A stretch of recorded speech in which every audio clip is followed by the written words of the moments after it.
লিস্টের মালগুলো একটু তাড়াতাড়ি দিন, বাড়িতে লোক এসছে। হ্যাঁ, আপনার দামি জিনিসটা আমার কাছেই আছে। দিদি আপনার 2000 টাকা হয়েছে। দাদা টাকা নিয়ে আসতে ভুলে গেছি, পরে এসে দিলে হবে? না, টাকা দিয়ে আপনার জিনিসটা নিয়ে যাবেন। ঠিক আছে দাদা, জিনিসটা একটু সাবধানে রাখবেন। দাদা দেখুন তো, কে দেখেছেন? ইনি একটা চোর। হ্যাঁ, একটু আগেই একটা জিনিস রেখে বাকিতে মাল নিয়ে গেছে। আচ্ছা দেখুন তো, এই বক্সটা কিনা, এর মধ্যে মিনিমাম 1 লাখ টাকার মাল আছে। 1 লাখ টাকার মাল? তাহলে তো ফায়দা নিতেই হয়। না না স্যার, এটা না।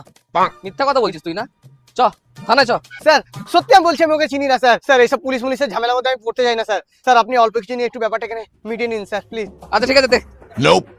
ঠিক আছে, আর মনে রাখবি, মেয়েটাকে যদি আবার দেখিস তাহলে থানাতে জানাবি। দাদা এই নিন আপনার 2000 টাকা, আর আমার জিনিসটা দিন। আমি জেনে গেছি তুমি একটা চোর। আমি কোনো চোর টোর না। আমি এক্ষুনি পুলিশকে ফোন করছি। না না দাদা, পুলিশকে ফোন করে আপনার কি লাভ বলুন? ওই জিনিসটার দাম 1 লাখ টাকা, আপনি আমাকে 50,000 টাকা দিয়ে দিন। হ্যাঁ ঠিকই তো বলেছে, আমার তো 50,000 টাকা লাভই হবে। এই নিন।